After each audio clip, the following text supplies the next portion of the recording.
Assalamualaikum warahmatullahi wabarakatuh. Para pendengar muslimin muslimat yang disayangi oleh Allah Subhanahu wa taala. Alhamdulillah, kita bersyukur kepada Allah Subhanahu wa taala. Hari ini kita dapat teruskan lagi bagi program siri Al-Quran Sahabatku, yang merupakan program yang dirancang oleh pihak Masjid Al-Muktafi Billah Shah. Dan insya-Allah hari ini saya akan berkongsi berkait dengan sifat-sifat bagi Al-Quran.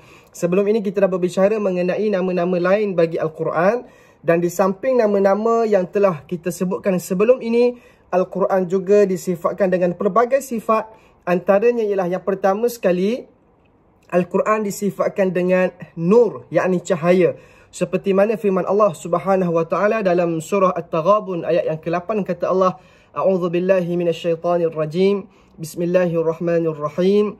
Fa'aminu billahi wa rasulih wan nuril ladzi anzalna. Wallahu bima ta'maluna khabir. Yang bermaksud, maka berimanlah kamu dengan Allah dan Rasulnya serta cahaya, yakni Al-Quran yang telah kami turunkan, dan Allah maha mengetahui akan apa yang kamu kerjakan. Yang kedua, tuan-tuan para pendengar yang dikasihi oleh Allah, Al-Quran juga disifatkan sebagai huda, yang bermaksud petunjuk, sesuai dengan firman Allah Subhanahu wa taala dalam surah Al-Baqarah ayat yang kedua, kata Allah, Zalikal kitabu la raiba fih hudal lil muttaqin.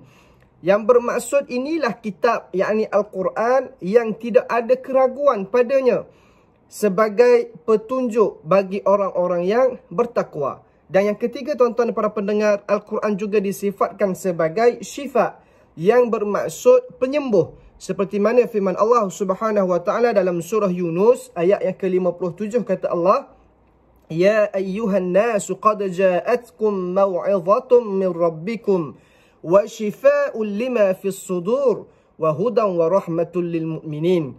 Yang bermaksud, wahai manusia, sesungguhnya telah datangkan kepada kamu pengajaran daripada Tuhan kamu dan penyembuh bagi penyakit-penyakit yang berada di dalam dada, dan petunjuk serta rahmat bagi orang-orang yang beriman.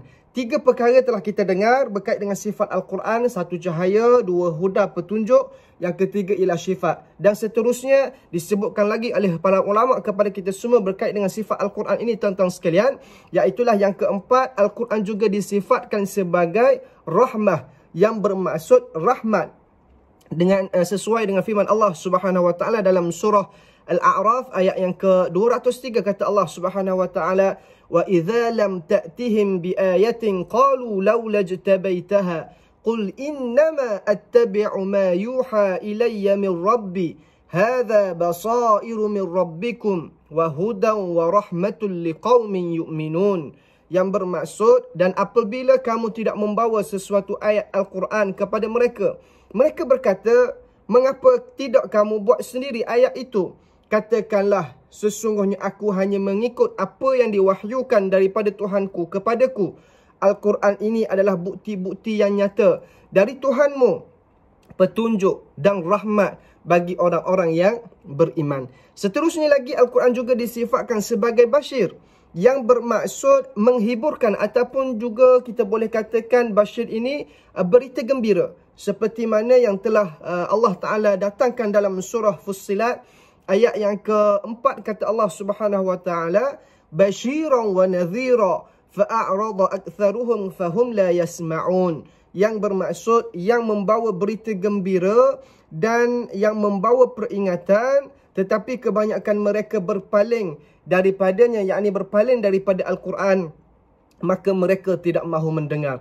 Dan seterusnya lagi disebutkan oleh para ulama kepada kita semua berkait dengan sifat Al-Quran, iaitulah nadhir, yang membawa maksud memberi peringatan. Seperti mana firman Allah Subhanahu wa taala dalam surah Al-Furqan ayat yang pertama, kata Allah, Tabarakalladzi nazzala al-furqana ala 'abdihi liyakuna lil'alamin nadhira. Yang bermaksud, Maha suci Tuhan yang telah menurunkan Al-Furqan, yakni Al-Quran, kepada hambanya agar dia menjadi pemberi peringatan kepada seluruh alam.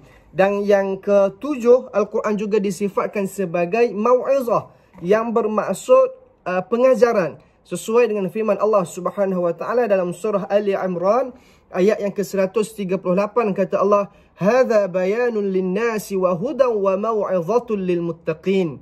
Yang bermaksud Al-Quran ini merupakan penerangan bagi seluruh manusia dan petunjuk serta pengajaran bagi orang-orang yang bertakwa. Seterusnya lagi tuan-tuan para pendengar yang dikasihi oleh Allah, Al-Quran juga disifatkan sebagai mubarak, yang bermaksud yang diberkati. Seperti mana firman Allah Subhanahu wa taala dalam surah Al-Anbiya ayat ke-50 kata Allah, "Wa hadza dzikrun mubarakun anzalnah afa antum lahu munkirun."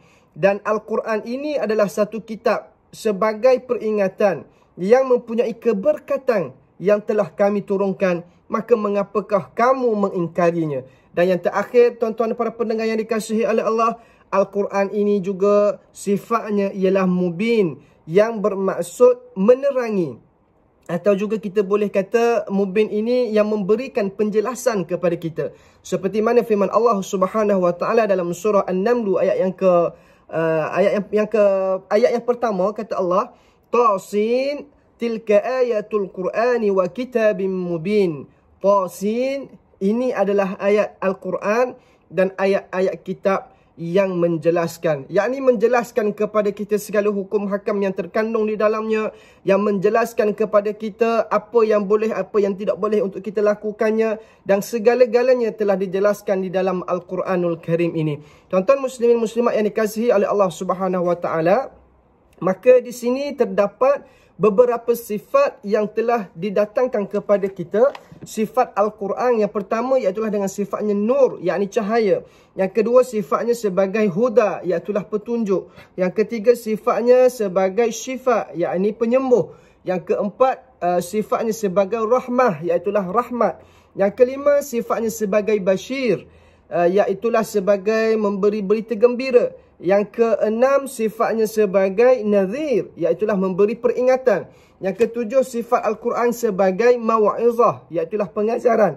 Yang ke-8 sifat Al-Quran sebagai mubarak, iaitulah yang diberkati. Dan yang terakhir yang ke-9 sifatnya sebagai mubin, yakni menjelaskan kepada kita semua akan hukum hakam perihal yang terkandung di dalam Al-Quran. Maka dengan 9 sifat yang kita tahu pada hari ini tuan-tuan muslimin muslimat berkait dengan sifat-sifat Al-Quran, moga-moga menambahkan lagi rasa kasih sayang kita terhadap Al-Quran. Moga-moga kita mengetahui berkait dengan nama-nama lain yang telah kita tahu sebelum ini, dan hari ini berkait dengan sifat Al-Quran, makin menambah lagi rasa kecintaan kita terhadap Al-Quran dan ingin menjadikan Al-Quran sebagai teman setia kita sepanjang hayat kita ini. Mudah-mudahan insya-Allah kita bertemu lagi untuk siri yang akan datang insya-Allah dengan tajuk-tajuk yang lain. Moga Allah rahmat kita semua insya-Allah. Wallahu ta'ala alam. Assalamualaikum warahmatullahi wabarakatuh.